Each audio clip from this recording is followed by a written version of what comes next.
इंसान के तो श्राप मिलल सुनले रहनी, लेकिन का रउरा विश्वास कर सकेनी कौनो गांव के श्राप मिल सकेला? जी हाँ, हमनियों को विश्वास नहीं के होत, लेकिन यह साच है। आज के कहानी में हमनी ऐसन के गांव के दिखावे जात बानी सन जौन पूरा एगो श्राप से ग्रस्त रहे। वो गांव के ओरिजिनल नाम तो लोग भूले गए रहलन, सब ओकरा के श्रापित गांव के नाम से जानत रहलसन। कहल जाला वो गांव के खतरनाक श्राप रहे कि वो गांव में कौनो लड़का 18 साल से ज्यादा ना जियत रहे। 18 साल होते वो गांव के ऊंच पहाड़ से कूद के अपने आप जान दे देते रहे। मतलब वो गांव में कौनो लड़का के उम्र 18 साल के होए, वो घर में ओकर 18वें जन्मदिन पर सवेरे से मातम मनावल शुरू हो जात रहे। अब हमार बेटवा ना रही, अरे कौनो बचाओ हमार बेटवा के।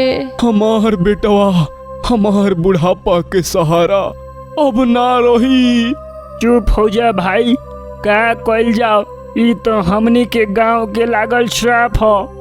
हाँ बहिन, हमनी के गांव में कौनो बेटवा 18 साल के होते अपन ऊंच पहाड़ से कूद के जान दे देवेला। हमनियो अपन बेटवा के गंवा देले बानी सन। जाए ना देम हम अपना बेटवा के। अरे केहू रोका हमार बेटवा के। अरे रउआ कैसन बाबूजी हैं, रउआ तो रोकी ना अपना बेटवा के, रोकी।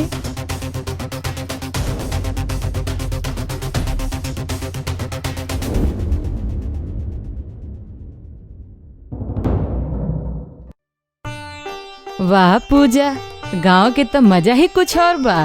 तानी कितना किस्मत वाला बड़ा सन, कितना सुंदर गांव में रहेला सन। एगो हमनी के देखा शहर के भीड़ भाड़ में।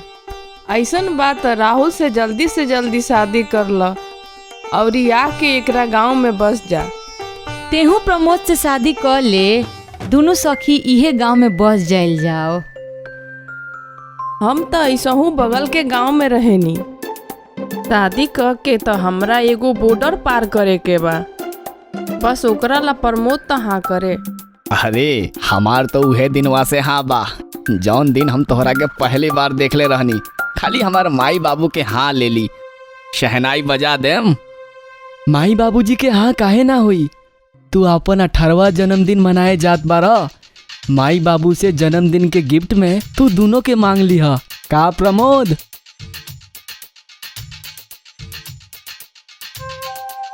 यहाँ से श्रापित गांव कितना दूर बा? कितना उम्र बा तोहनी दोनों के? बाबा जी काली 18 साल के हो जाई और हम 2 दिन बाद हमने अपन जन्मदिन मनाए अपन गांव में आइल बानी सन। भाग जा वापस चल जा। इस श्रापित गांव में केहू 18 साल के बाद ना जिएला। भाग जा, तोहनी अपन जन्मदिन ना मरण दिन मनाए आइल बारा। भाग जा। ई का कहत रहे? अरे बकवास करत रहे। अगर 18 साल के बाद केहू लड़का ना जी तो हमार बाबूजी कैसन जियत बारन? 45 वर्ष के हो गए बारन। हाँ, लेकिन ओकरा बात में कुछ तो सच्चाई हुई। ऐसे ही कोई थोड़े ना चिल्लाएला। एगो बात बताव, ई गांव के नाम श्रापित गांव काहे बा? बड़ा अजीब नाम बा। नइखे मालूम, हमनी तो 6 साल के रहनी तब से माई बाबूजी शहर भेज देले रहलन। तब से कबो आईनी ना और ना कबो आए के देत रहलन। हाँ, आज तो हमनी जबरदस्ती आवत बानी सन। आखिर अपन जवानी में कदम रखत बानी सन। माई बाबूजी के साथे ही खुशी मनावल जाओ। लेकिन जैसे ही वो दोनों गांव पहुंचलेन, उनकर माई उनकनी के देखते रोए लागेली। अरे काहे आ गइले? कमाल बा माई, बेटवा इतना दिन बाद आइल बा, खुशी होई के जागवा तू मातम मनाओ तारू। ई मातम के समय बा, चल जो। हाँ चल जा, दोनों जना चल जा। अरे हमार माई, हमनी दोनों जन्म रौरा सामने ले रहनी। अब 18 साल होके पर जवानियों में रौरे सामने कदम रखे के चाहत बानी सन। ना, ये गांव में केहू जवानी में कदम नहीं खे रख सकत। तू दोनों चल जा। हाँ चल जा। दोनों के माई बाबूजी और गांव वालेन भी बहुते समझाए के कोशिश करेलेन, लेकिन शहर से पढ़ लिख के आयल विज्ञान के जमाना के बचवा उनकर बात की ओर ध्यान ना देवेलेन। दोसर का दिन राहुल के जन्मदिन होला।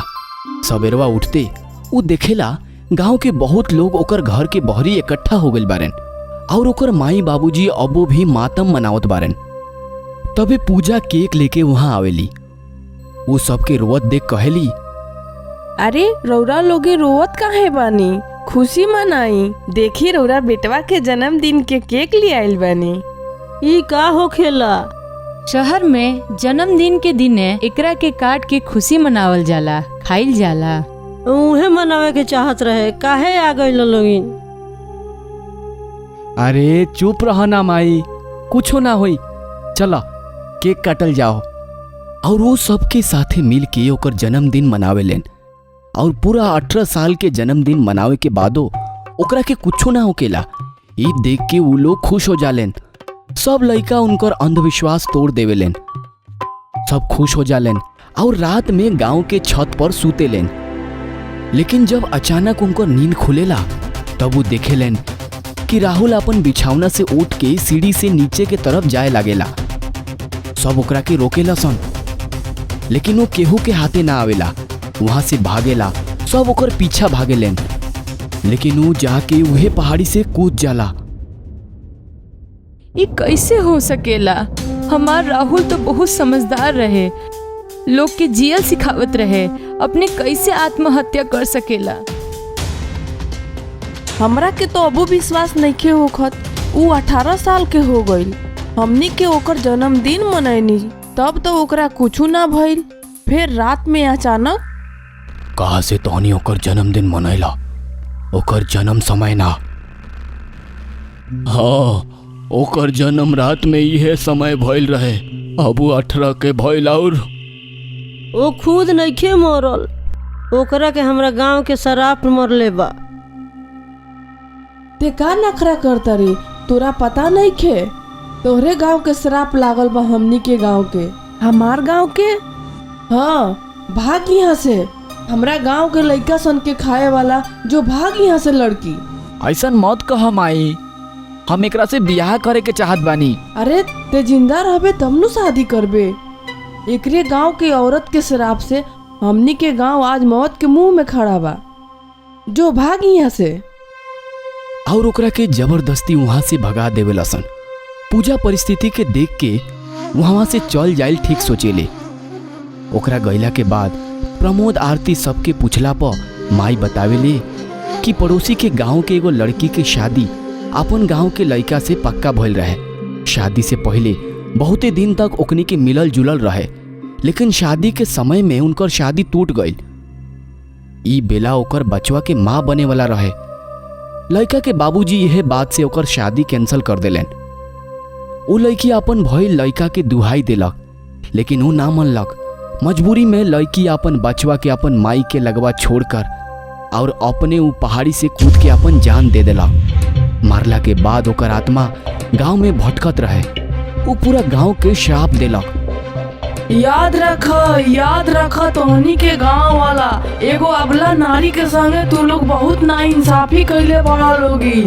आज के बाद ही गांव में कोनो लड़का 18 साल के जवान ना होई।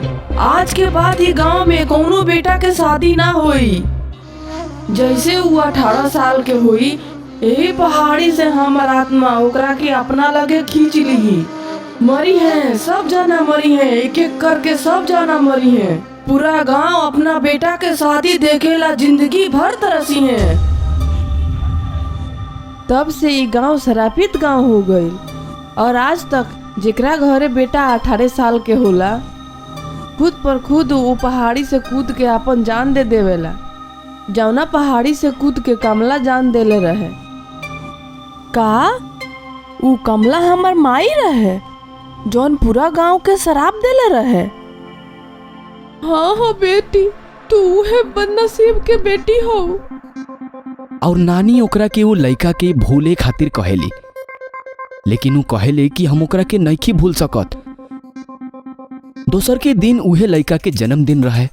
ओकरा के लागल कि वो अपन प्यार के खो दी और वो वहां से भागेली। काहे से ओकरा हिसाब से प्रमोद सवेरे 5 बजे पैदा भइल रहे, मतलब सवेरे 5 बजे वो 18 साल के हो जाई। तब सवेरे सवेरे वो जाके वो पहाड़ी से कूद जाई। ये एहसास होते हुए अपन गांव से श्रापित गांव ओरी भागेली। श्रापित गांव पहुंचत पहुंचत 5 बज जाला। यहाँ प्रमोद अपन घरवा में सुतल बा। अचानक उठेला और बहरी के तरफ चल देवेला।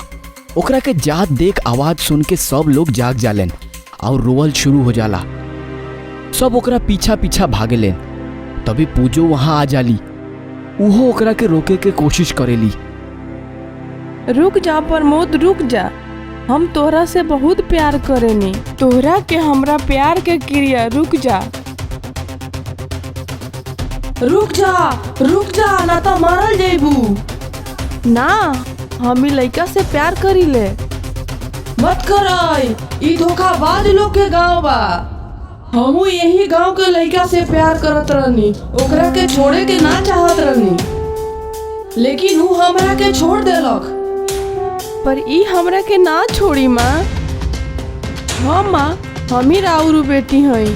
हम एकरा के अपन पति मान चुकल बनी। काहे रौरा अपना बेटी के ही विधवा कर देम?